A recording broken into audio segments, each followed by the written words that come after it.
I purchased a $2 million oceanfront villa, and the moment my son-in-law heard, he phoned me, "We're heading over 15 of US. Get beds, towels, slippers, food ready. We'll be staying 3 weeks. Arriving in 40 minutes. So move it, old man." I just smiled and started plotting. Can you imagine spending your entire life working for a dream, a sanctuary, only to have it invaded and desecrated by the very people you helped?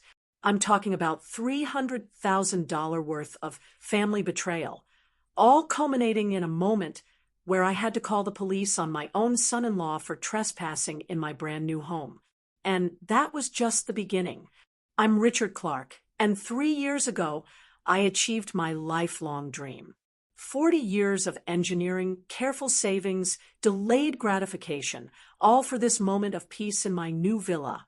Moving boxes still cluttered the marble countertops, packing papers scattered across surfaces I hadn't yet claimed as truly mine.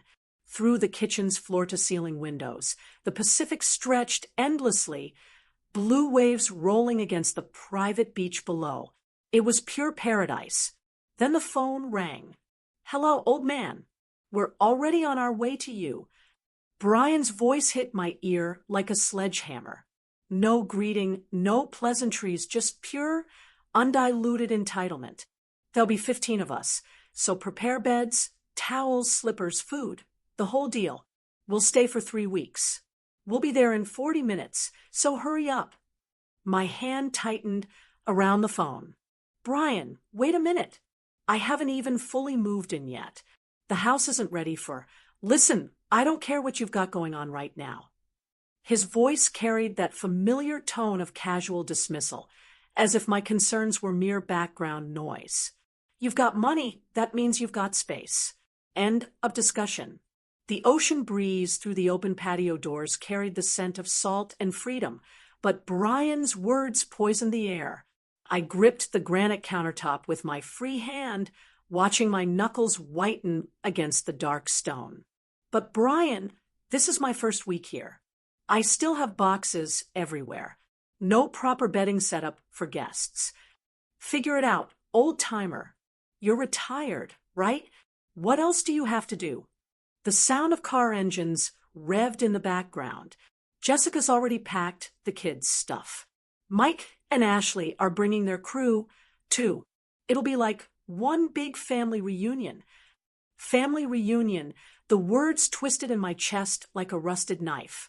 After everything I'd done, everything I'd given, this was how he saw our relationship. A one-way street paved with my generosity and his assumptions. I need time to prepare properly. Maybe next month. When? Next month. Brian's laugh was sharp, mocking. "We're already driving, Richard. Already committed. You wouldn't want to disappoint the kids, would you? Jessica's been telling them about Uncle Richard's fancy new beach house for weeks. Uncle Richard, not Grandpa Richard. Not even just Richard. Uncle, as if I were some distant relative obligated to provide entertainment for his convenience." The phone felt slippery in my sweating palm. "Brian, please be reasonable. 3 weeks is a long time, and with 15 people, stop being so dramatic. Family helps family, remember? You taught me that." His voice carried a smugness that made my stomach turn. "Besides, what's the point of having all that money if you don't share it with the people who matter?" The people who matter. I closed my eyes, seeing Emily's face in my mind, my daughter, his deceased wife, the bridge between us that death had burned away 3 years ago. What would she think of this conversation? What would she say about her husband's tone? His demands? His complete disregard for basic courtesy? Just have everything ready when we arrive. We're bringing beer, so make sure your fridge has space. Oh, and Jessica wants to use your master bedroom. It's got the best ocean view, right? We'll take that one. See you in 35 minutes. Don't keep us waiting outside." The line went dead. I stood motionless in my sunlit kitchen, holding the silent phone like evidence of a crime. Through the windows, Seagulls danced above the waves, their cries mixing with the distant sound of surf. This was supposed to be my paradise, my reward for a lifetime of putting others first. My hand still trembled slightly as I lowered the phone. 35 minutes. 15 people. 3 weeks. The wine glass I'd been unpacking caught the afternoon light, throwing rainbow patterns across the marble. Such a delicate thing. Beautiful and fragile, like the peace I thought I'd finally earned. The phone slipped from my numb fingers onto the granite counter with a soft click. My legs felt unsteady as I walked toward the living room, past walls still bare of the artwork I'd carefully collected over the years. Everything waited in boxes. My life in limbo between the past and what I'd hoped would be a peaceful future. Emily's photo smiled at me from the mantelpiece, the only item I'd unpacked first, needing her presence in this new space. I picked up the silver frame with shaking hands, studying her warm brown eyes, the gentle curve of her smile. 3 years since cancer took her, but the ache remained fresh. "Dad, Brian's really trying to find work." Her voice echoed in my memory. "Could you help us just this once?" Just this once. Those 3 words had become the soundtrack of my relationship with Brian Miller. I sank into the leather reading chair I'd positioned to face the ocean. Emily's photo cradled in my lap. The afternoon sun streamed through the windows, but my mind drifted to darker times. The first emergency had come 6 months after their wedding. Brian's startup company had folded, leaving him unemployed with mounting credit card debt. $18,000 I'd transferred from my retirement savings, watching my carefully planned financial timeline shift forward by 6 months. "You're so generous, Dad," Emily had whispered over dinner that night. "Brian appreciates everything, even if he doesn't always show it." But Brian never showed it. Not when I paid for his MBA program, $45,000 spread over 2 years. Not when I covered their mortgage down payment because his credit score couldn't secure a decent rate, $60,000 that time, money I'd earmarked for my own dream house fund.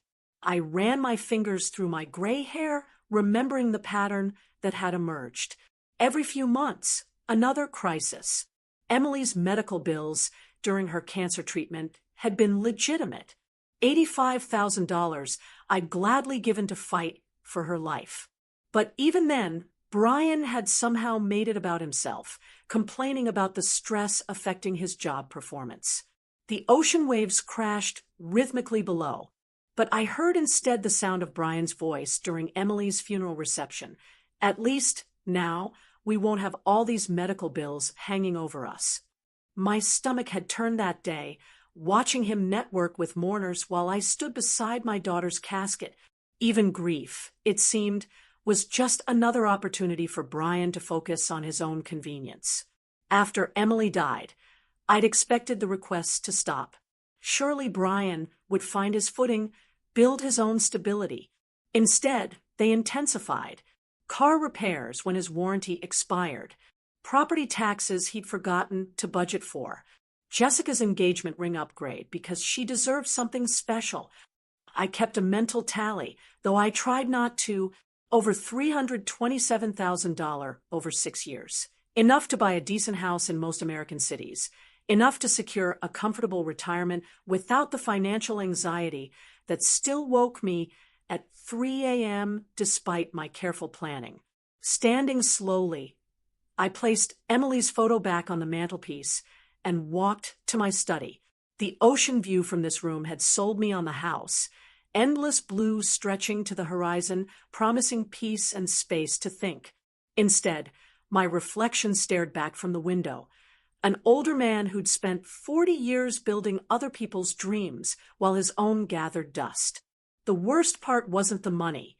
Money could be earned again, saved again, managed more carefully. The worst part was the gradual erosion of respect. The slow transformation from generous father-in-law to expected ATM.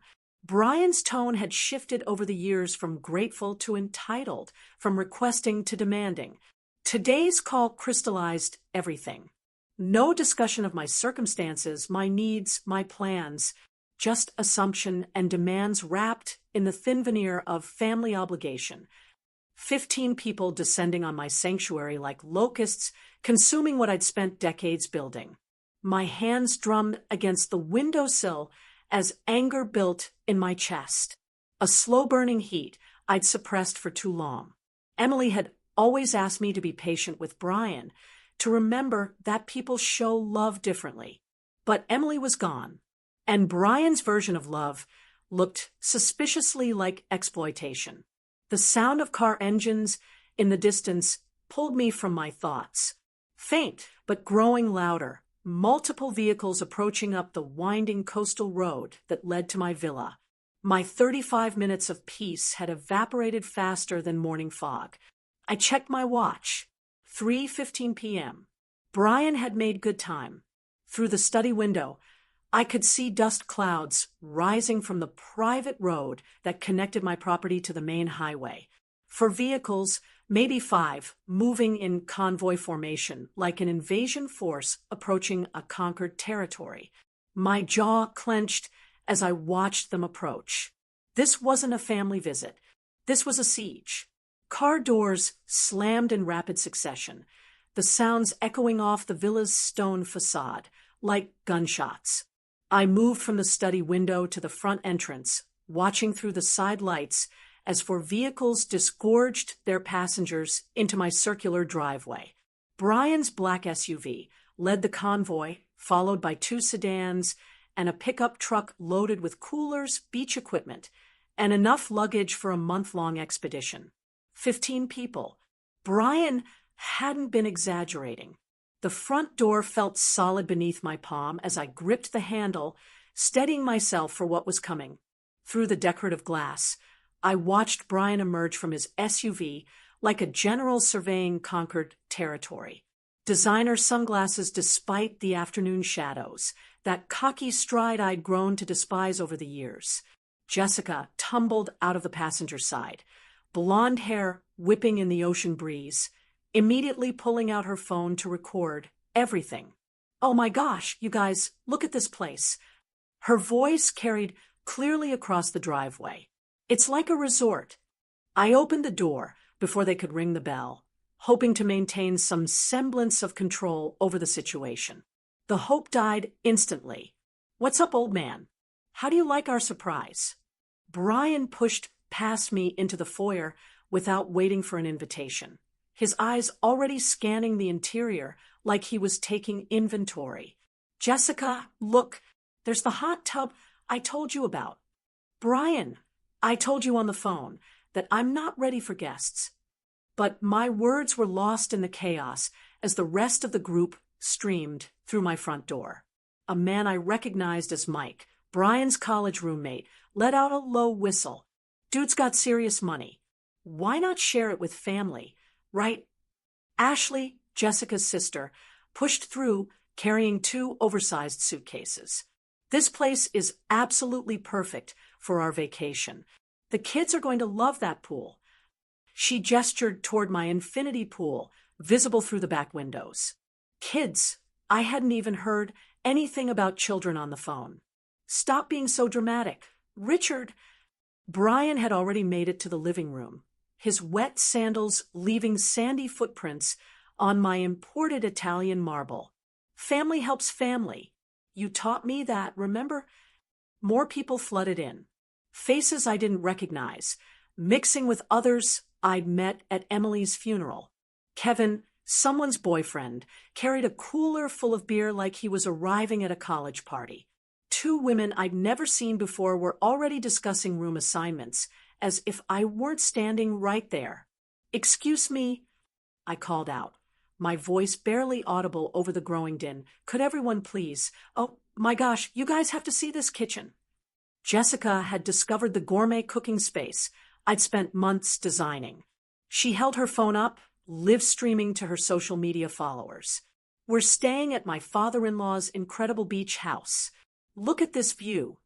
Father-in-law, the title felt like sandpaper in my ears. Brian had never called me dad, even when Emily was alive. Always Richard, always maintaining that distance. But Jessica claimed the family connection when it suited her purposes. Someone had found my sound system and filled the house with thumping music. Bags and coolers appeared everywhere, dumped in the foyer, stacked against my pristine walls, claiming spaces throughout my sanctuary like territorial markers. Brian, we need to talk about this. Later, old-timer. Right now, we need to get everyone settled. He moved toward the hallway leading to the bedrooms. A parade of strangers following behind him. Jessica, and I'll take the master suite, obviously. Mike and Tracy can have the guest room with the ocean view. Ashley, you and Kevin take the one with the balcony. I stepped in front of him, blocking access to the bedroom wing. The master bedroom is off limits. That's my private space. Brian's laugh was sharp and dismissive. He placed a hand on my shoulder, not affectionately, but with the casual condescension of someone moving an obstacle. Come on, Richard, don't be selfish. We drove 4 hours to get here. Jessica specifically wants the room with the best view for her morning yoga videos. The physical contact felt like a violation. I stepped back, but Brian simply pushed past me, leading his entourage down the hallway I'd walked alone for only 1 week. My hallway, in my house, purchased with my money and my dreams. This is perfect. Jessica's voice echoed from my bedroom. The lighting in here is amazing for content creation. Content creation. My master suite was becoming a backdrop for social media posts. In the living room, Mike had opened his beer cooler and was distributing drinks without asking permission. Ashley was rearranging my furniture to create better conversation areas. Someone's child, I hadn't even seen them arrive, was running around the pool deck in wet swimwear, leaving dark footprints on the limestone I'd spent a fortune importing from Portugal. The invasion was complete. In less than 10 minutes, my peaceful villa had been transformed into a crowded vacation rental. My careful organization destroyed by the casual chaos of entitled guests who saw my generosity as their right. I stood in my own foyer, feeling like a stranger, watching people I barely knew claim ownership of spaces I'd dreamed about for decades. The ocean view through my windows remained beautiful, but it now framed a scene of occupation rather than tranquility. Brian emerged from my bedroom, grinning with satisfaction. This is going to be the best 3 weeks ever. Jessica's already planning a housewarming party for tomorrow night. Hope you don't mind. She invited a few more people from her yoga studio. A few more people. My jaw clenched so tightly I thought my teeth might crack. This wasn't a family visit. This was a hostile takeover. And I was being demoted from homeowner to unpaid staff in my own paradise. Jessica emerged from my master bathroom like she owned the place. A white towel wrapped around her wet hair, water droplets marking a trail across my imported marble floors. She carried her designer suitcase with casual confidence, already planning where to arrange her belongings in my private sanctuary. Excuse me. I planted myself firmly in the bedroom doorway, arms crossed. This room is off limits. She paused, genuinely surprised by the resistance. Oh, come on, Rick. We talked about this already. The lighting in here is perfect for my morning routine videos. No, the word came out harder than I'd intended. Everyone needs to leave now. Jessica's blue eyes widened with practiced innocence. She shifted her suitcase to one hand and placed the other on her hip, a pose I recognized from her social media photos. Rick, honey, we're family. Why are you being so hostile? Behind her, Brian appeared in the hallway, drawn by the unexpected confrontation. His expression darkened when he saw me blocking access to what he'd already claimed as his territory. Richard, move aside. We've been driving for hours. This is my house. I stood my ground, my voice gaining strength with each word. I want all of you to leave immediately. Brian's laugh was sharp and dismissive. Your house? Really? Did you forget everything you owe our family? He stepped closer, invading my personal space with calculated intimidation. Did you forget who the real victim is here? The real victim. After $300,000, after 6 years of constant financial bleeding, after giving him my daughter's inheritance and my own retirement security, I was somehow the debtor in his twisted accounting. I don't owe you anything. My hands shook, but not with fear, with suppressed rage that had been building for years. This conversation is over. Jessica tried to squeeze past me with her suitcase. Assuming my resistance was merely theatrical, I shifted to block her path completely, and she stumbled backward with a gasp of genuine shock. Rick, that's so rude. The commotion drew others from throughout the house. Mike appeared with a beer in his hand, Kevin close behind, carrying beach towels like trophies. Ashley emerged from the guest bathroom, her makeup half applied. Someone turned down the music, and suddenly the entire group was watching our standoff. Dude, what's your problem? Mike's voice carried the casual arrogance of someone accustomed to getting his way. We're not hurting anything. You're trespassing. I looked around at their faces, seeing entitled confusion where there should have been embarrassment. All of you. Brian placed his hand on my shoulder with patronizing familiarity. Emily would be ashamed of how selfish you've become. Old man. That contact, unwanted, presumptuous, designed to diminish me, triggered something fundamental. I jerked away from his touch with enough force to make him stumble backward. Don't you dare touch me. My voice carried a tone I'd never used before, one that made several people step back involuntarily. And don't you ever use my daughter's name to justify your greed. Jessica's lower lip began to tremble in a performance I'd seen countless times when she wanted something expensive. Daddy Rick, we just wanted to spend time with you. We thought you'd be happy to share your beautiful house with family. Daddy Rick, the nickname made my skin crawl. This woman who'd married my daughter's widower, who'd moved into the apartment I'd helped furnish, who'd worn Emily's jewelry to their wedding. She thought endearments would erase the audacity of her invasion. Happy. I looked around at the chaos they'd created in 30 minutes. You want me to be happy about strangers claiming my bedroom, ransacking my kitchen, treating my home like your personal resort? We're not strangers. Ashley protested, though I couldn't remember meeting her before today. We're Brian's friends. That makes us practically family. Practically family. The phrase that apparently granted unlimited access to my life, my resources, my peace.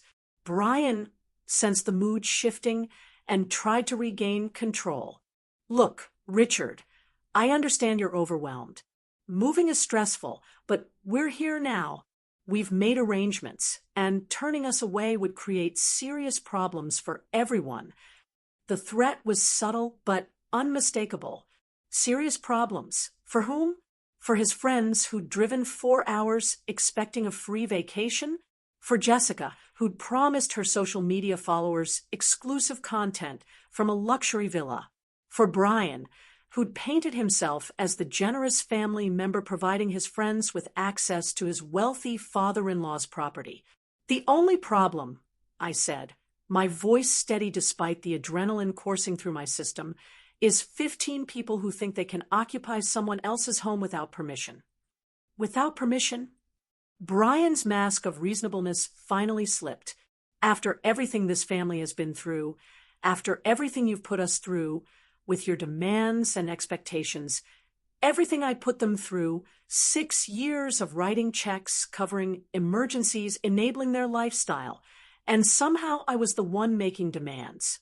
Kevin stepped forward, his beer-scented confidence filling the hallway. Look, Pops, maybe you should just chill out. We'll clean up after ourselves. No harm, no foul. Pops, another casual diminishment from a stranger drinking my beer in my hallway. The group was closing ranks now, their body language shifting from apologetic to defensive. 15 against 1 in my own home. They'd spent their entire drive here, assuming I'd capitulate, planning their 3-week vacation around my expected surrender. Brian moved closer again, his voice dropping to the tone he'd always used when delivering ultimatums. Think carefully about your next move, Richard. Some decisions can't be undone. Some relationships can't be repaired once they're broken. There it was, the naked threat wrapped in concern for family harmony. Cross us and lose us forever, as if their presence in my life was a gift rather than a burden I'd carried for too long. I looked around at their faces, entitled, expectant, already calculating how to spin this story to make me the villain. In their minds, I was the unreasonable rich relative who'd forgotten his place in their hierarchy of need. But standing there in my own hallway, defending my own bedroom door, I finally understood something crucial. Some relationships were already broken. Some had never been real in the first place. The question wasn't whether I could afford to lose them. The question was whether I could afford to keep them. Brian's threat hung in the air like smoke from a house fire, toxic and impossible to ignore. 15 faces stared at me, with varying degrees of hostility and confusion, waiting for my capitulation. They'd driven 4 hours expecting compliance, not confrontation. "You're right about one thing," I said, stepping back from the bedroom doorway. "Some decisions can't be undone." I turned and walked deliberately toward my study, fishing my phone from my pocket. Behind me, Jessica's voice rose in theatrical desperation. "Where are you going? We need to talk about this like adults." Like adults, from a woman who'd spent the last hour photographing herself in my bathroom for social media content. Finally coming to his senses, I heard Brian mutter to Mike, probably calling his lawyer to change his will, or something equally dramatic. The study door felt solid and reassuring as I closed it behind me, turning the lock with a satisfying click. This room was my sanctuary. Floor-to-ceiling bookshelves, my engineering texts, the massive oak desk where I'd planned my retirement finances. Through the window, the Pacific stretched endlessly, indifferent to human drama. I dialed 911. 911, what's your emergency? The operator's professional calm steadied my nerves. "I need police assistance. There are people in my home who refuse to leave when asked." "Sir, are you in immediate physical danger?" Outside the study door, I could hear urgent whispers and the sound of footsteps. They were gathering, planning their next approach. "Not yet, but they're refusing to leave my property after being told multiple times." "Can you verify that this is your legal residence, sir?" "Yes, I'm the homeowner. Purchased last month. I can provide documentation." The title papers sat in my desk drawer, official proof of ownership that felt suddenly precious. Heavy knocking erupted on the study door. "Richard!" Brian's voice carried forced joviality. "Come on out. Let's discuss this reasonably." "Sir, how many individuals are involved?" The operator's questions followed standard protocol, each one reinforcing that I had legal standing here. 15 people. They arrived without invitation about an hour ago and are refusing to leave despite multiple requests. The knocking intensified. Jessica's voice joined Brian's, higher-pitched and artificially sweet. "Daddy Rick, please don't do anything crazy. We can work this out. Officers are being dispatched to your location. Can you remain in a secure area until they arrive?" "Yes, I'm in my study with the door locked." The relief in my voice surprised me. After an hour of feeling outnumbered and dismissed, someone was finally treating my concerns as legitimate. "Estimated arrival time is 15 to 20 minutes. Stay on the line if you feel unsafe." Through the door, I could hear the group's whispered conference growing agitated. Someone, Ashley, I thought, suggested they should just leave before this gets crazy.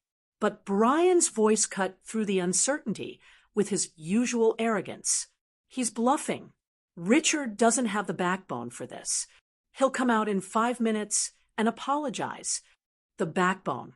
After 40 years of engineering work, after building a career that provided for everyone around me, after sacrificing my own dreams repeatedly for others' comfort, he questioned my backbone. Thank you, officer. The police are on their way. I ended the call and sat back in my leather chair, feeling calmer than I had all day. The pounding on the door escalated from knocking to serious hammering. Open this door right now. Brian's mask of civility had finally dropped completely. This is family business, not a police matter. But it wasn't family business. Family doesn't invade. Family doesn't ignore clear boundaries. Family doesn't threaten consequences when their exploitation is challenged. Richard, please. Jessica's voice cracked with what might have been genuine emotion. How can you do this to us? We trusted you. They trusted me to provide unlimited access to my resources, to absorb their problems without complaint, to remain grateful for the privilege of being used. Mike's voice joined the chorus outside. Dude, this is insane. We're just trying to have a vacation. A vacation. At my expense. In my home. Without my consent. The casual entitlement in his voice crystallized everything wrong with this situation. Through the study window, I watched seagulls wheel over the waves free and unconstrained. For 40 years, I'd been the provider, the problem solver, the reliable source of solutions for everyone else's crisis. When had I become the villain for wanting peace in my own home? The hammering on the door reached a crescendo, then suddenly stopped. Urgent whispers replaced the pounding. They'd realized their tactical error. Making threats and demands while I called police wasn't enhancing their position. Richard. Brian's voice had shifted to wounded innocence. We just want to understand what's wrong. Why are you so angry with us? What's wrong? 6 years of financial exploitation, an hour of home invasion, 15 strangers claiming my bedroom, drinking my beer, planning my social calendar. The question itself proved how little he understood about basic human decency. My phone buzzed with text messages. Brian had apparently decided on parallel pressure campaigns. Emily would want us to be together as a family. You're destroying relationships that can never be rebuilt. Think about what you're doing to innocent people who just want to spend time with you. Innocent people. I deleted the messages without reading the rest. Footsteps moved away from the door as the group retreated to plan their next move. Through the thin walls, I could hear heated arguments. Some wanted to leave immediately. Others insisted on standing their ground. Jessica was crying again, but this time it sounded less theatrical. 15 minutes. The police would arrive in 15 minutes, and this nightmare would end. I'd spent decades avoiding confrontation, smoothing over problems, writing checks to make difficulties disappear. Today, for the first time, I'd called for backup instead of capitulating. The sensation was both terrifying and liberating. Outside, car engines started. Some of the group was cutting their losses, unwilling to face police questioning about their vacation plans, but heavier footsteps remained in the hallway. Brian and his core supporters weren't retreating. The sound of sirens in the distance made my heart race with anticipation rather than fear. Help was coming. The sirens grew louder, cutting through the afternoon air like Judgment Day approaching. Outside my study door, the urgent whispers turned to panic-stricken strategy sessions. Footsteps scattered in multiple directions as reality finally penetrated their bubble of entitlement. Everyone just stay calm. Brian's voice carried forced authority, but I could hear the strain underneath. Let me handle this. It's just a misunderstanding. A misunderstanding, 15 uninvited guests. Refusing to leave someone's home wasn't a misunderstanding. It was trespassing. But Brian's entire worldview required casting himself as the reasonable party in every conflict. The doorbell rang with official authority, not the casual finger tap of social visitors, but the sustained professional pressure of law enforcement. Through my study walls, I heard the scramble of people trying to appear casual, cleaning up beer bottles and hiding evidence of their invasion. I unlocked my study door and emerged to find the group arranged in the living room like they were hosting an intervention. Brian had positioned himself near the front door, preparing to control the narrative. Jessica sat on my sofa with red-rimmed eyes, clutching tissues like props in her performance. "Good evening, officers." Brian opened the door with practiced charm. "I'm afraid there's been a family misunderstanding. My father-in-law seems to be having some kind of episode." An episode. Of course, I was the problem, not the 15 people who'd invaded my home. 2 officers entered, a senior man with graying temples who introduced himself as Officer Johnson and a younger woman, Officer Martinez. Their presence immediately shifted the room's dynamic. Suddenly, Brian's swagger seemed forced. Jessica's tears looked theatrical, and the group's casual appropriation of my space felt obviously wrong. "Sir, are you the homeowner who called about trespassing?"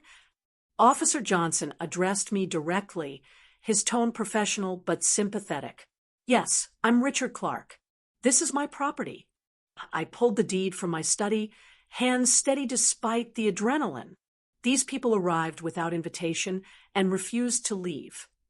Officer Martinez scanned the room, taking in the scattered luggage, empty beer bottles, and general chaos. "How many individuals are we talking about?" 15 when they arrived. Some may have left when they heard the sirens. Brian stepped forward with his most reasonable expression.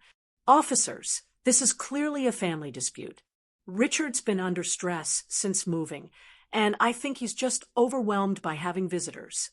"Sir, family relationship doesn't override property rights," Officer Johnson replied, examining my deed. "The homeowner has the legal authority to determine who stays on his property." The simple statement hit the room like a physical blow. For the first time all day, someone in authority had confirmed what I'd been saying. This was my house, and my decision. Jessica looked genuinely shocked. "But we're family. Doesn't that mean anything?" Officer Martinez's expression remained neutral. "Ma'am, family status doesn't grant automatic access to someone else's property without permission." "Permission?" Brian's voice rose despite his attempt to stay controlled. "He's been planning this villa as a family gathering place for months. We just assumed. You assumed wrong." Officer Johnson cut him off. "Mr. Clark, do you want these individuals removed from your property?" The question hung in the air like a sword waiting to fall. 15 faces stared at me, some angry, some pleading, all finally understanding that their assumptions had been legally meaningless. "Yes," I said clearly. "I want them all to leave immediately." The words felt like lifting a weight I'd carried for years. No explanation, no justification, no apology for setting basic boundaries in my own home. Officer Martinez addressed the group. "You have 15 minutes to gather your belongings and vacate the premises. Anyone who remains after that will be arrested for trespassing." The scramble began immediately. Mike and Kevin moved fastest, grabbing their beer cooler and mumbling apologies as they headed for the door. Ashley shot accusatory looks at Brian while stuffing clothes into her suitcase. Several people I barely recognized simply fled without saying goodbye.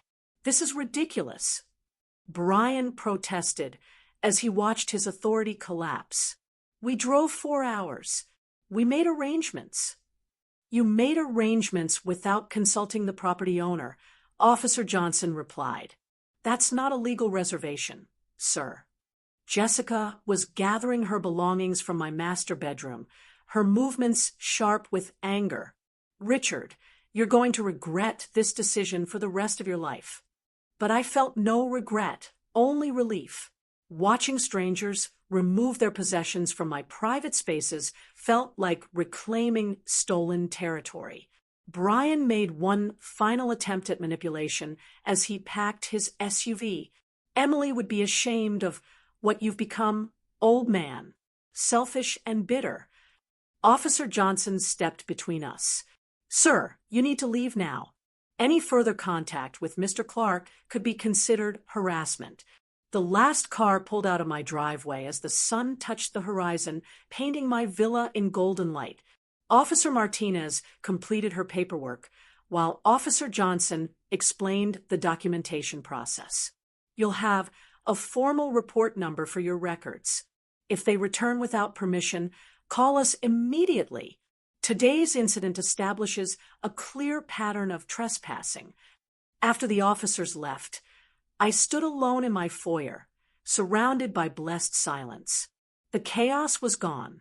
Scattered beer bottles, sandy footprints, the sound of entitled voices claiming my spaces. My phone buzzed with angry text messages, but I turned it off without reading them. For the first time in 6 years, I'd said no without apologizing. I'd called for help instead of suffering in silence. I'd chosen my own peace over their convenience. The ocean waves crashed rhythmically outside my windows, washing the beach clean with each cycle. Tomorrow would bring new challenges, angry phone calls, social media campaigns, family members choosing sides. But tonight, my home was mine again, and that felt like the beginning of something that looked remarkably like freedom.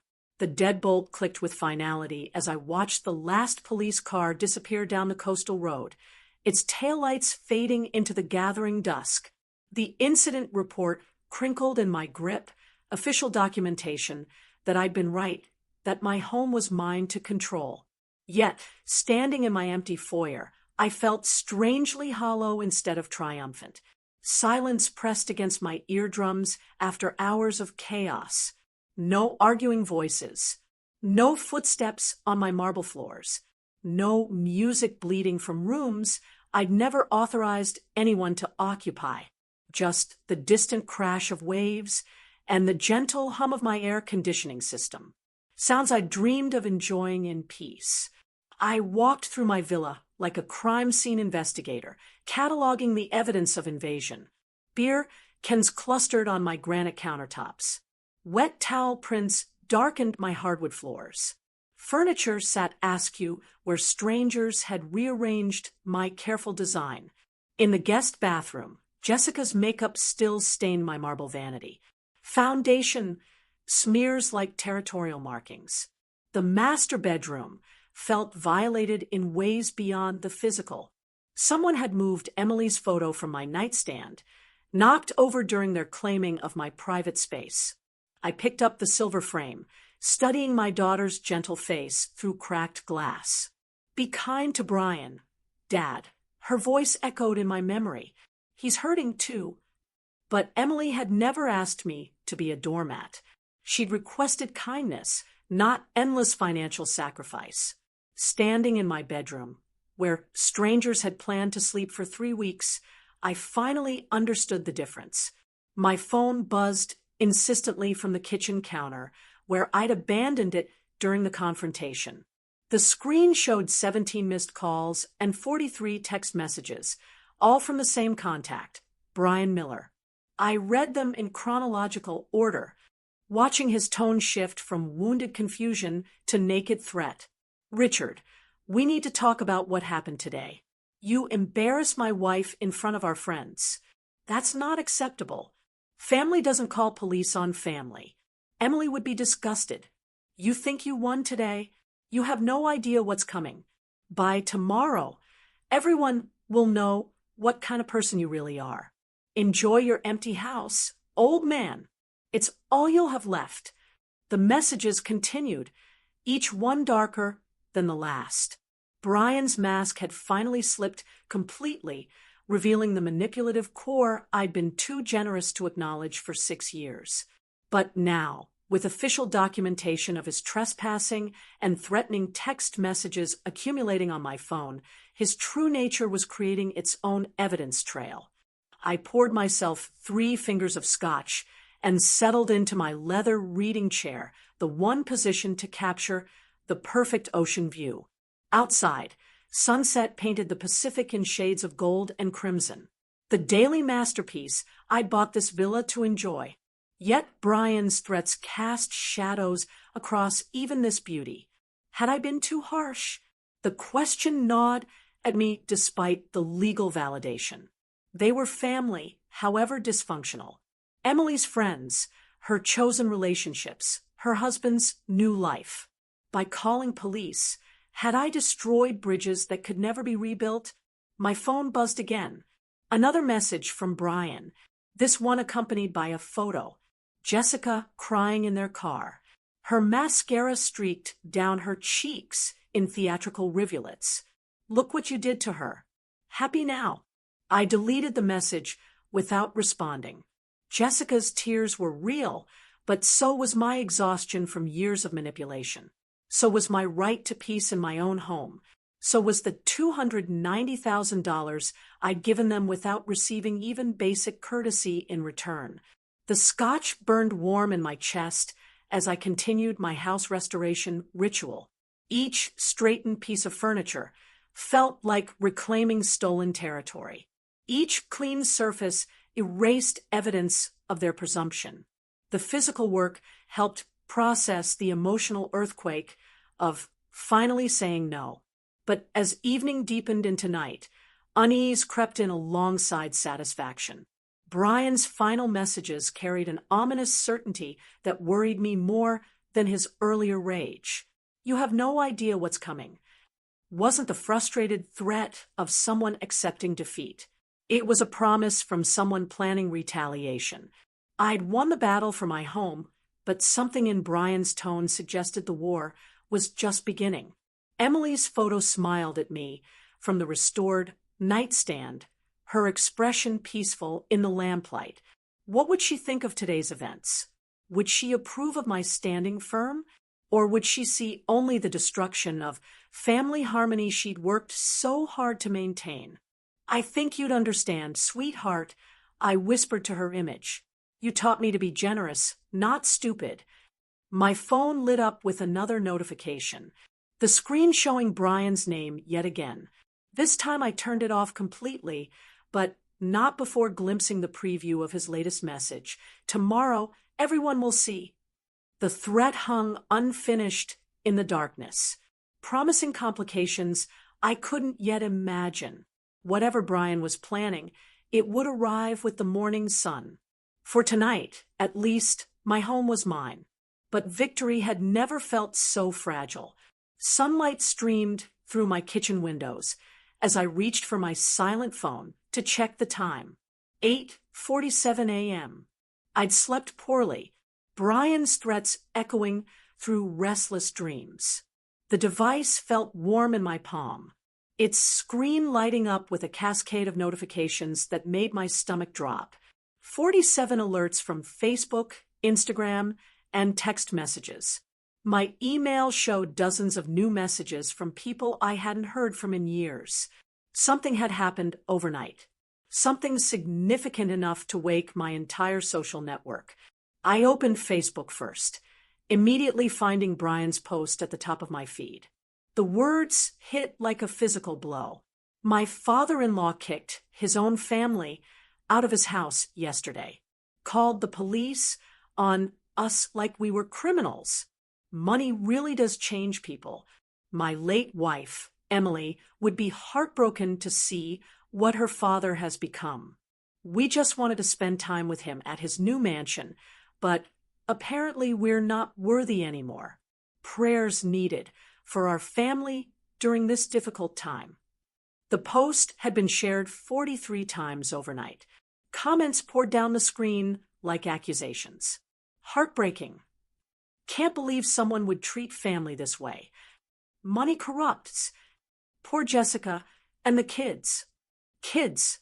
There had been no children yesterday, but Brian's narrative was already growing more tragic in the retelling. Jessica had posted a video testimonial filmed in their car, with red-rimmed eyes and a trembling voice. I just can't understand how someone who used to love us could turn so cold. We brought friends to meet him, to share in his success, and he treated us like strangers. Emily used to say her dad was the most generous man alive. I guess she never saw this side of him. My hands shook as I scrolled through the responses. Old neighbors from my previous house, colleagues from my engineering firm, even Emily's college friends, all expressing shock and disappointment. The narrative was simple, compelling, and completely false. But Brian had presented it first, claiming the moral high ground before I even knew a war had started. I tried commenting on his post, fingers clumsy on the small keyboard. This is one-sided. Brian brought 15 people to my house without invitation or permission. When asked to leave, they refused. I had every right, but my comment looked defensive against Brian's emotional appeal. Within minutes, replies appeared. Classic gaslighting. Richard, why are you trying to justify abandoning family? 15 people? That sounds exaggerated. Brian's response came quickly. See how he's trying to rewrite history. This is exactly the kind of manipulation Emily used to complain about in private. Emily complaining about me in private. The lie was so audacious, so calculating that it took my breath away. But people were believing it, sharing it, adding their own interpretations, and outrage. Ashley had shared the post with her commentary. Disgusting behavior from someone who should know better. Jessica's like a daughter to me, and seeing her treated this way makes me sick. Mike added, we drove 4 hours just to spend time with family. Got treated like criminals for wanting to use his pool. Rich people problems, I guess. A pool party, that's what they were calling their invasion. Now, a simple request to use family facilities, cruelly denied by a bitter old man with more money than heart. I moved to the kitchen table, coffee growing cold, as I read comment after comment. People I'd known for decades were questioning my character based on Brian's carefully crafted sob story. Former neighbors expressed disappointment. Emily's friends spoke of feeling deceived about my true nature. Margaret Chun, Emily's closest college friend, had written, Richard, I'm shocked. This doesn't sound like the man Emily described. What happened to you? I tried responding privately. Margaret, there's much more to this story. Brian brought 15 people to my house without asking, claimed my master bedroom, and refused to leave when I asked them to. The police confirmed I had every right to remove them. A reply came within an hour. I find it hard to believe Emily's husband would lie about something like this. Maybe you should look at your own behavior instead of blaming others. The realization hit me like cold water. Brian had weaponized Emily's memory and their shared grief. He was the suffering widower, the devoted husband still mourning my daughter 3 years later. I was the wealthy father-in-law who'd abandoned him in his time of need, choosing money over family bonds. Every attempt to defend myself made me look worse. Social media rewarded emotional authenticity over factual accuracy, and Brian's tearful narrative was perfectly calibrated for viral sympathy. My dry explanations about property rights and legal documentation sounded petty against his heartbroken father-in-law's story. By noon, the post had been shared 87 times. Local news pages were picking it up as a human interest story about family dysfunction in wealthy communities. Comment threads spawned their own comment threads, each one amplifying Brian's version while dismissing my attempts at clarification. I closed the laptop in frustrated defeat and stared at my study wall lined with engineering certificates and achievement awards. 40 years of professional recognition, community service, charitable giving. None of it mattered against one manipulative Facebook post crafted to trigger a maximum emotional response. My college diploma hung in its place of honor, the engineering degree that had taught me systematic problem solving and evidence-based analysis. Social media wasn't about truth or evidence. It was about narrative control and emotional manipulation, skills I'd never needed to develop, and weapons I'd never learned to wield. But engineering had taught me something valuable. Every problem had a solution if you approached it systematically. Brian might have won the first round with superior social media strategy, but this war would ultimately be decided by facts, documentation, and legal reality. I needed to stop playing defense on his chosen battlefield and start building my own case with the tools I understood: evidence, documentation, and professional expertise. The question was whether I could assemble a defense faster than his lies could spread. I turned away from the computer screen and faced my wall of professional achievements. Engineering degrees, project awards, 40 years of systematic problem-solving represented in frames and certificates. Brian might understand social media manipulation, but I understood something more fundamental: how to break complex problems into manageable components and solve them methodically. This was just another engineering challenge. Brian had created a structural weakness in his narrative by building it on lies. My job was to find that weakness and exploit it with evidence. I opened my filing cabinet with deliberate precision, retrieving the folder labeled Family Financial Assistance, a habit from my engineering days of documenting everything. Inside, bank statements, canceled checks, and transfer receipts told the real story in black and white numbers. Spreading the documents across my desk chronologically, I began calculating. MBA tuition payments, $45,000 over 2 years. Wedding expenses, $30,000 in a single month. House down payment, $60,000 when Brian's credit couldn't secure decent terms. Emily's medical bills during her cancer treatment, $85,000 in documented payments to hospitals and specialists. Car payments, credit card bailouts, emergency loans that never got repaid. The total reached $290,350 over 6 years of systematic financial support.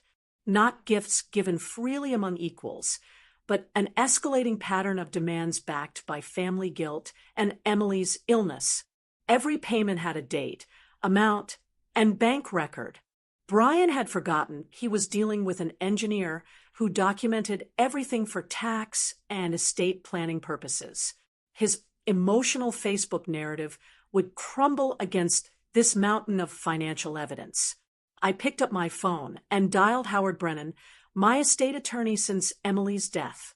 We'd worked together on my will, trust arrangements, and property purchases, a professional relationship built on mutual respect and careful documentation. Howard, it's Richard Clark. I need advice about family financial gifts that have become complicated. Richard, good to hear from you. What kind of complications are we talking about? My son-in-law has been posting false information about me on social media, claiming I abandoned the family. But I have documentation showing nearly $300,000 in financial support over 6 years. No loan agreements, no repayment schedules. I treated them as gifts. Now, I'm wondering about legal options. Howard's pause was thoughtful. The distinction between gifts and loans can be legally significant. Richard, without written agreements, debt recovery is difficult, but there are options. Detrimental reliance, unjust enrichment, several theories we could explore. Do you have comprehensive documentation? Bank records for everything? Dates, amounts, purposes? I can show the pattern of increasing demands and his lifestyle beyond any legitimate income source. Excellent. This kind of systematic exploitation might fall under elder financial abuse statutes, especially given the pattern and amounts involved. Let's meet Monday morning. Bring everything you have. I scheduled the appointment and returned to my document analysis, creating a detailed spreadsheet, that revealed the true scope of Brian's financial dependence. His social media posts complained about money problems, while my bank records showed steady payments supporting his lifestyle. The contradiction was damning. Opening Brian's Facebook page, I began screenshotting his financial complaints and requests for help dating back years. Posts about needing money for car repairs while I was paying his insurance.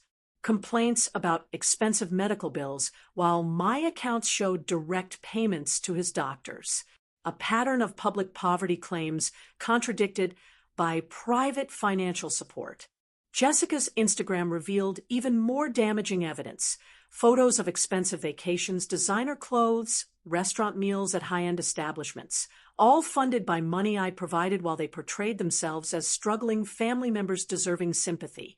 By afternoon, I had assembled a comprehensive file documenting 6 years of financial manipulation, timeline of payments, screenshots of contradictory social media posts, analysis of lifestyle expenses versus declared income, evidence of systematic deception spanning years, not just yesterday's incident.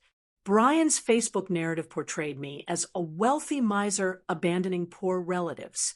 My documentation showed the opposite. A generous father-in-law systematically exploited by manipulative in-laws who'd received nearly $300,000 while portraying themselves as victims. The irony was perfect. Brian's strength, his ability to manipulate public perception, had created his weakness.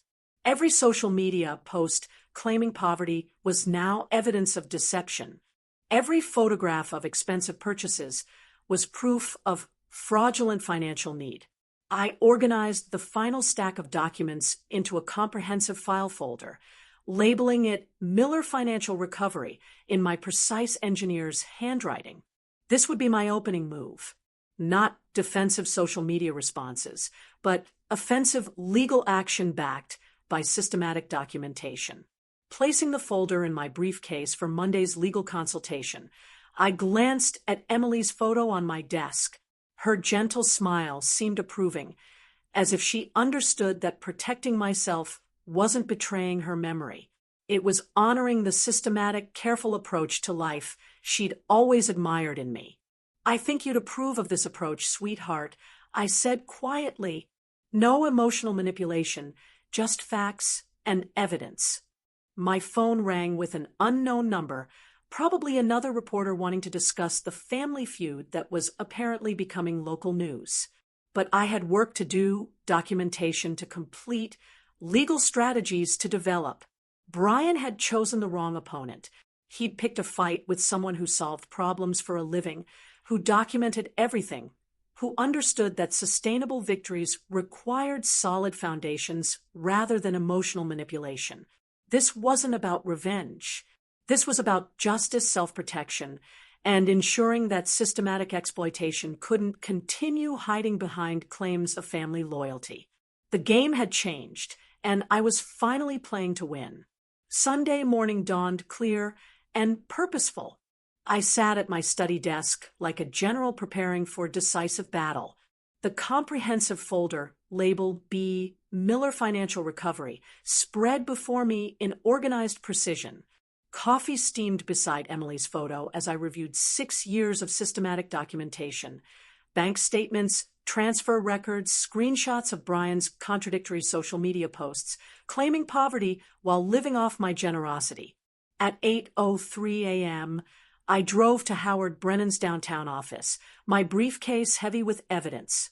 The attorney had agreed to an emergency Sunday consultation after I'd explained the urgency. Brian's social media campaign was gaining momentum daily, and legal response required immediate action.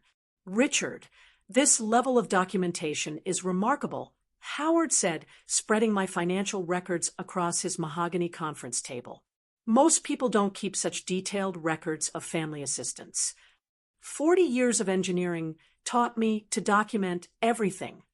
I watched him calculate totals, his eyebrows rising with each page. I never imagined I'd need it for this purpose. Howard's fingers traced the timeline of escalating demands. MBA tuition, wedding costs, house down payment, medical bills, multiple emergency loans, all without signed agreements or repayment schedules. Brian treated you like a personal bank.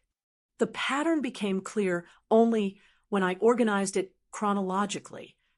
Without signed loan agreements, we will argue detrimental reliance and unjust enrichment, Howard explained, his voice gaining professional excitement. Your documentation proves systematic exploitation. This is an exceptionally strong case. What are my realistic chances of recovery? Howard smiled grimly. With this evidence, excellent. Brian won't expect this level of preparation. Most family financial disputes lack documentation. You've built a fortress of facts. We spent 2 hours developing strategy. Court filing for Monday morning, service a process to catch Brian off guard, defamation counterclaims based on his false social media narrative, timeline for asset discovery, and payment enforcement. At noon, I drove to my bank's main branch, armed with Howard's letter, requesting certified transaction records. The branch manager, Patricia Williams, personally handled my sensitive request, understanding the legal implications of comprehensive financial documentation. Mr. Clark, these transfer amounts are significant, she noted, reviewing 6 years of electronic payments to Brian Miller's accounts. We'll provide certified copies with official authentication for court submission. The final tally shocked even me. $290,350 in documented transfers, including several large payments I'd forgotten about during Emily's final months. Emergency room bills, specialist consultations, prescription costs, all paid directly from my accounts, while Brian claimed financial hardship on social media. Patricia arranged official bank seals and notarization for each document, creating legally weighty evidence that would withstand courtroom scrutiny. These records clearly establish the pattern you described, Mr. Clark. The court will find them very compelling. From the bank, I drove to the notary office where every document received official certification. My sworn affidavit detailed Brian's repeated promises to repay when his business stabilized, promises that disappeared as his demands increased and my daughter's illness worsened. Back home by evening, I organized the final comprehensive file, chronological evidence of systematic exploitation, legal documentation of false promises, social media screenshots proving deliberate deception about his financial status. Everything Brian had forgotten about his lies, I had documented and preserved. The irony was perfect. Brian's strength, manipulating public perception through emotional appeals, had created his weakness. Every social media post claiming poverty was now evidence of fraud. Every photograph of expensive purchases contradicted his claims of financial need. I placed the completed legal file in my briefcase, setting my phone alarm for early courthouse arrival. This wasn't about revenge or anger anymore. This was about justice, accountability, and protecting myself from future exploitation through proper legal channels. Looking at Emily's photo on my desk, I spoke quietly to her gentle smile. Tomorrow, I fight back properly, sweetheart, the way you taught me, with integrity and preparation.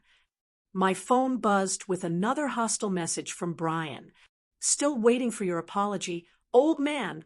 Family doesn't treat family this way. But Brian had no idea what was coming. While he'd been playing social media games, I'd been building an unassailable legal fortress. Engineering had taught me that sustainable victories required solid foundations, careful planning, and methodical execution. Tomorrow would prove that systematic preparation defeats impulsive manipulation. The war wasn't over. It was just beginning on my terms. Monday morning arrived with the precision of an engineering timeline. I reached the courthouse at 7:45 a.m., briefcase loaded with documentation that would transform me from a defendant in the court of public opinion to a plaintiff in the court of law. The filing office opened at 8 a.m. sharp, and I intended to be first in line. Case filing for debt recovery and defamation. I told the clerk sliding my comprehensive legal package across the counter. She examined the documentation with growing professional appreciation. Howard's legal formatting, bank certifications, notarized affidavit, timeline analysis that read like a forensic accounting report. This is exceptionally well prepared. Mr. Clark, she noted, processing my payment and assigning a case number. Judge Martinez handles debt recovery cases. You'll likely get an expedited hearing due to the quality of evidence. Service of process was arranged for immediate delivery to Brian's address while a court officer drove across town to deliver papers that would shatter his confidence. I returned home to launch the second phase of my coordinated attack. My laptop waited on the kitchen table. Facebook page opened to Brian's viral post about family abandonment. Time to counter his emotional manipulation with systematic facts. I crafted my response with engineering precision. No anger, no defensiveness, just documented evidence presented professionally. I've seen concerning posts about our family situation. Here are the documented facts. I attached screenshots of bank transfers totaling $290,350, organized chronologically with clear descriptions. These funds were provided freely during difficult times, but recent events have changed everything. I'm pursuing legal recovery through proper channels and addressing defamatory statements in court. The post went live at 9:03 a.m., tagged to reach every mutual friend and family member who'd seen Brian's original manipulation. Within minutes, responses began flooding in. Shock, apologies, demands for Brian to explain the financial evidence he'd conveniently omitted from his sob story. Margaret Chun, Emily's college friend who'd questioned my character, commented immediately, "Richard, I had no idea about the financial support. Brian never mentioned any of this. I apologize for judging without facts." Other comments followed rapidly. "This changes everything. Why didn't Brian mention the money? Those are serious amounts over 6 years." Richard was incredibly generous. I spent the morning methodically contacting witnesses, neighbors who'd seen Friday's invasion, Emily's friends with access to full information, my financial advisor who'd processed the large transfers, professional colleagues who could vouch for my character. Each conversation built another pillar supporting my factual narrative. At 11:15 a.m., my phone rang. Brian's name appeared on the screen. The first time he called instead of texting threats. "You filed a lawsuit against me?" His voice carried genuine panic instead of his usual arrogance. "Richard, this is family business. We can work this out privately." Family business ended when you brought 15 strangers to my home and refused to leave. I replied calmly, "Family business ended when you posted lies on social media to destroy my reputation." "Those weren't lies. You did abandon us." "Brian, I have documentation of every dollar, every promise you made to repay, every social media post where you claimed poverty while spending my money. The court will decide what constitutes truth." Silence stretched across the connection. When Brian spoke again, his voice had lost all pretense of control. "What do you want? Money? I can pay some of it back. The court will determine appropriate restitution. My attorney will handle all communication from now on." I ended the call and returned to my social media campaign, posting screenshots of Brian's threatening text messages from Friday night alongside his public claims about wanting family reconciliation. The contradiction was stark, privately threatening an elderly man while publicly playing the victim of family abandonment. Jessica called next, her voice shaking with tears that sounded genuinely terrified rather than theatrically manipulative. "Richard, please. Brian's talking about losing the house, losing everything. Can't we work this out like family?" "Jessica, your husband exploited my grief over Emily's death to systematically extract nearly $300,000. He brought 15 people to my home without permission, and called police intervention family abandonment. This stopped being about family the moment he chose manipulation over honesty. By afternoon, the social media landscape had shifted completely. Brian's original post was buried under comments demanding explanation for the financial evidence. Former supporters were sharing my documentation, expressing shock at the scale of undisclosed financial support. Emily's friends, who'd initially supported Brian, were now apologizing and questioning his honesty about everything. Brian's social media accounts went silent around 2 p.m. No responses to the mounting questions, no attempts to explain away the financial evidence. The man who dominated narrative control for days had been neutralized by the simple presentation of documented facts. Howard called at 3:30 p.m. with updates from court. The judge reviewed your filing and Brian's panicked response. He's requesting settlement discussions through counsel. Richard, he knows he's lost. This level of documentation in a family financial dispute is unprecedented. Evening brought a final call from an unknown number. Brian's voice was barely recognizable. The confident manipulator, replaced by someone facing consequences for the first time in years. Richard, I need to talk. Can we meet, please? The desperation in his voice was complete, but meetings and discussions belonged to the past, when I believed family loyalty required unlimited tolerance for exploitation. All communication goes through my attorney now, Brian. You know his contact information. I hung up and walked to my deck, watching sunset paint the Pacific in brilliant oranges and purples.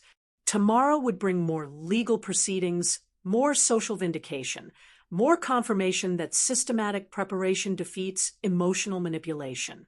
The war was essentially over. Brian had brought a social media campaign to a legal documentation fight and discovered the limitations of lies when confronted with certified bank records. Justice was no longer coming. It had arrived. Friday morning, May 2nd, I entered the courthouse with calm confidence. Howard beside me, carrying additional documentation we'd compiled during the week. Across the hallway, Brian sat slumped in a chair beside a harried-looking public defender. His designer sunglasses gone. His arrogant posture collapsed into defeated resignation. The transformation was remarkable. 5 days ago, he'd controlled the narrative, commanded social media sympathy, and treated my home like conquered territory. Now, he looked like what he'd always been beneath the manipulation, a middle-aged man who'd built his lifestyle on someone else's generosity and faced consequences for the first time in his adult life. Judge Martinez reviewed the case file with methodical attention. Mr. Clark, your documentation is extraordinarily comprehensive. Mr. Miller, your counsel indicates you wish to avoid trial through settlement discussion. Brian's attorney, clearly working with limited resources and overwhelming evidence, attempted a weak defense. Your Honor, my client maintains these were family gifts given freely during times of mutual grief and support. Counselor, Judge Martinez replied, holding up screenshots of Brian's social media posts. Your client's own statements contradict that position. Here, he claims financial hardship, while bank records show systematic support from the plaintiff. Here he promises repayment when business stabilizes, then later claims gifts were unconditional. Howard presented our timeline analysis. 6 years of escalating demands, promises of repayment, lifestyle maintenance through Richard's funding while publicly claiming poverty. The pattern was undeniable when displayed chronologically. Furthermore, the judge continued. The defamatory social media campaign attempted to destroy Mr. Clark's reputation through deliberate omission of material facts. This constitutes both unjust enrichment and defamation. Brian's attorney requested a recess to consult with his client. 20 minutes later, they returned with a settlement proposal, $150,000 restitution over 3 years, public retraction of social media statements, and cessation of all defamatory communication. Mr. Clark, Judge Martinez asked, "Do you find this proposal acceptable?" I looked at Brian's defeated face, remembering Emily's gentle voice, asking me to be kind to Brian. But Emily had never asked me to be a doormat. She'd requested kindness, not unlimited financial exploitation. "I accept the settlement, Your Honor. Justice doesn't require destroying someone, just holding them accountable." The judge entered the agreement into official record. Brian would have 30 days to begin payments or face asset seizure. His required public retraction would be posted to all social media platforms where he'd spread his false narrative. Walking out of the courthouse, I felt Emily's presence more clearly than I had since her death. Not the manipulated memory Brian had weaponized, but her genuine spirit, generous but wise, kind but not naive, loving but protective of those she cared about. Back at my villa, I posted the court decision to social media with dignity rather than vindictiveness. Our family legal matter has been resolved through proper channels. I'm grateful for everyone's support and look forward to moving forward with renewed appreciation for honest relationships. The response was overwhelming. Emily's friends expressed relief that justice had been served. Former supporters of Brian apologized for believing incomplete information. Even some of his Friday companions messaged privately, admitting they'd felt uncomfortable with the invasion, but hadn't spoken up. Brian's required public retraction appeared that evening, a brief, legally mandated acknowledgement that his previous posts contained inaccurate and incomplete information about our family situation. His social media presence, once commanding and manipulative, was reduced to court-ordered damage control. Evening brought a phone call from my nephew David, Emily's cousin, whom I hadn't heard from in months. "Uncle Richard, I saw the news about everything that happened." I wanted to call and say, "Well, I always wondered how Brian afforded his lifestyle. I'm sorry you went through this, but I'm glad you stood up for yourself." "Thank you, David. And you're always welcome to visit with proper invitation and discussion of dates that worked for both of us." His laugh was warm and genuine. "That sounds perfect. How about next weekend? I'd love to see your new place." I checked my calendar, noting the simple pleasure of being asked rather than commanded, consulted rather than invaded. Next weekend works beautifully. I'll prepare the guest room properly. As sunset painted my deck in golden light, I sat with a glass of wine and watched peaceful waves roll endlessly toward shore. My phone stayed silent. No threatening messages, no manipulative demands, no false family emergencies requiring immediate financial response. The villa felt truly mine for the first time since I'd purchased it. Not just legally mine through property deed, but emotionally mine through boundaries properly established and maintained. My generosity hadn't been destroyed by setting limits. It had been refined, focused toward relationships built on mutual respect rather than exploitation. Emily's photo smiled from the side table, and I raised my wine glass toward her gentle image.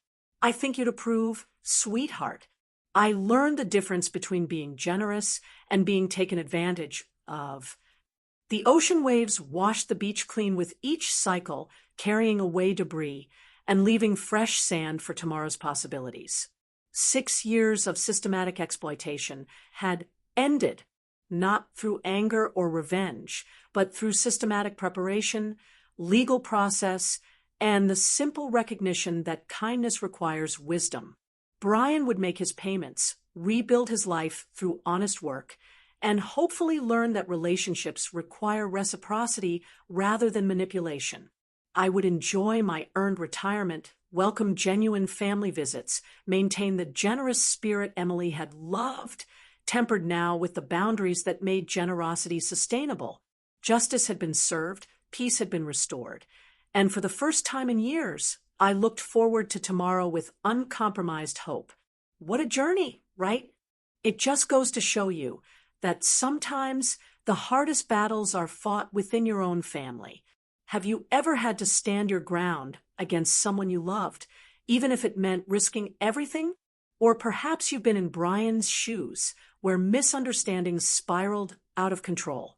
Let me know your thoughts and experiences in the comments below. I really want to hear what you think about situations like this.